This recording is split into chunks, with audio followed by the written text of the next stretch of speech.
এই যে আমি চিংড়ি মাছটা ভুনা করব। এখন চুলাতে বসিয়ে দিয়েছি। মশলাটা প্রায় কষানো হয়ে গিয়েছে, টমেটো দিয়ে দিয়েছি।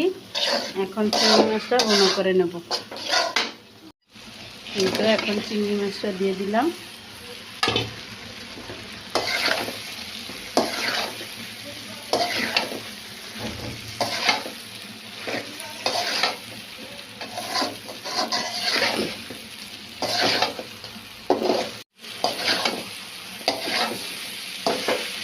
চিংড়ি মাছটা কষানো হয়ে গেছে, এখন আমি পানি দিয়ে দিলাম।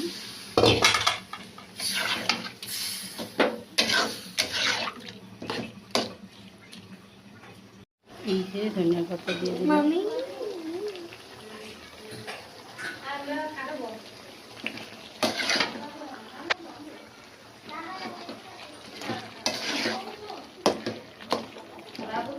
চিংড়ি মাছ রান্না করা শেষ।